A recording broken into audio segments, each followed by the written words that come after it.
আজকে আপনাদের জন্য একটি খুবই পাওয়ারফুল বশীকরণ মন্ত্র নিয়ে হাজির হয়েছি। নোংরা ন্যাংটা বশীকরণ মন্ত্র।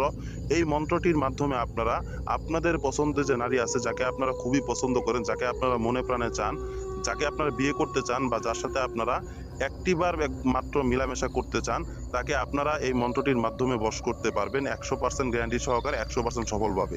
যে প্রাণপ্রিয় ভক্তগণ এই মন্ত্রটির মাধ্যমে আগে কাজ করেছেন, তারা এই মন্ত্রটির পাওয়ার সম্পর্কে জানেন। এই মন্ত্রটা কত পাওয়ারফুল এবং কি কত দ্রুত কাজ হয় এই মন্ত্রটির মাধ্যমে আপনারা ভালোভাবে জানেন। তো যে প্রাণপ্রিয় ভক্তগণ এই মন্ত্রটির মাধ্যমে এখনো কাজ করেন নাই, তারা এই মন্ত্রটির মাধ্যমে একটিবার কাজ করে দেখবেন ইনশাআল্লাহ, তাহলে আপনারা বুঝতে পারবেন এই মন্ত্রটা কত পাওয়ারফুল এবং কতটা কার্যকরী। আপনারা বুঝতে পারবেন একটিবার মাত্র কাজ করলেই। এই মন্ত্রটি খুবই পাওয়ারফুল মন্ত্র এবং খুবই কার্যকরী মন্ত্র। যাকে আপনারা এই মন্ত্রটির মাধ্যমে বশ করবেন, সে এই মন্ত্রটির মাধ্যমে 100% বশ হবে এবং কি সে নিজে আপনার পিছনে পিছনে ঘুরবে, সে নিজে আপনাকে প্রস্তাব দিবে, তার কাছে আপনার যেতে হবে না, তাকে আপনার কোনো কিছু বলতে হবে না। এই মন্ত্রটির মাধ্যমে আপনারা নারী পুরুষ উভয়কেই বশ করতে পারবেন, যে কাউকে বশ করতে পারবেন এই মন্ত্রটির মাধ্যমে। মন্ত্রটি আমি আপনাদেরকে ভেঙে ভেঙে বলে দিচ্ছি, মনোযোগ সহকারে শুনবেন কিভাবে আমি বলে দিচ্ছি। তো প্রাণপ্রিয় ভক্তগণ, যে মন্ত্রটি আজকে নিয়ে হাজির হয়েছি সেই মন্ত্রটি আপনারা স্ক্রিনে দেখতে পারতেছেন। মন্ত্রটি মনোযোগ সহকারে শুনুন।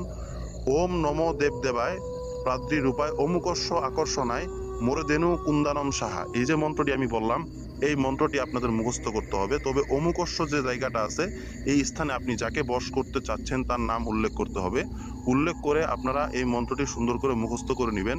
মুখস্থ করার পরে আপনাদের এই মন্ত্রটি সিদ্ধ করতে হবে। এই মন্ত্রটি সিদ্ধ করার জন্য আপনারা ফজরের নামাজ বা মাগরিবের নামাজের পরে যে কোনো সময় এই মন্ত্রটি আপনারা সিদ্ধ করবেন। এই মন্ত্রটি সিদ্ধ করার জন্য যে কোনো একটা নির্জন স্থান নির্বাচন করবেন। এই দুই সময়ে স্থানে গিয়ে আপনারা এই মন্ত্রটি 501 বার পাঠ করবেন, পশ্চিম দিক হয়ে বসে। এই মন্ত্রটি সিদ্ধ হয়ে যাবে। আর মন্ত্রটি সিদ্ধ করবেন এক দিলে, এক মনে, এক ধ্যানে, তাহলে এই মন্ত্রটি সঠিকভাবে সিদ্ধ হবে। মন্ত্রটি সিদ্ধ করার পর আপনারা এটির মাধ্যমে কাজ করার জন্য অবশ্যই লজ্জাপতি গাছের শিবা নিতে হবে। নিয়ে আপনারা যে কোনো সময়, যে কোনো দিনে, যে কোনো স্থানে বসে এই মন্ত্রটির মাধ্যমে কাজ করতে পারবেন। লজ্জাপতি গাছের শিবা হলেই হবে। সেটা নিয়ে আপনারা এই মন্ত্রটা 31 বার পাঠ করবেন। এই মন্ত্রটা 31 বার পাঠ করে একবার করে পাঠ করবেন, একবার করে সেই শিবার ভিতরে ফু দিবেন। এইভাবে 31 বার পাঠ করে 31 বার সেই শিবার ভিতরে ফু দিবেন। ফু দেওয়ার পর সেই শিবাটা আপনারা সেই আসনে বসেই খেয়ে নেবেন। যে আসনে বসে আপনারা কাজটি করছেন, সেই আসনে বসে শিবাটি আপনি খেয়ে ফেলবেন ইনশাল্লাহ। আমি যে নিয়মটা বললাম সেই নিয়মটা অনুসরণ করে যদি সঠিকভাবে কাজটি করতে পারেন, আমার কাছ থেকে অনুমতি নিয়ে, অবশ্যই কাজের ফলাফল পাবেন এবং কি এই মন্ত্রটির কতটা পাওয়ারফুল সেটা আপনারা জানতে পারবেন এবং কি এটার ফল সম্পর্কে আপনারা জানতে পারবেন, কত দ্রুত এই মন্ত্রটির মাধ্যমে কাজ হয় এবং কি কত দ্রুত আপনারা ফলটি পান এই মন্ত্রটির মাধ্যমে।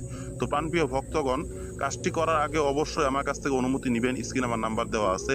আর যাদের কাজের জন্য অনেক সমস্যা হচ্ছে, ইনশাল্লাহ তারা আমার সাথে যোগাযোগ করবেন।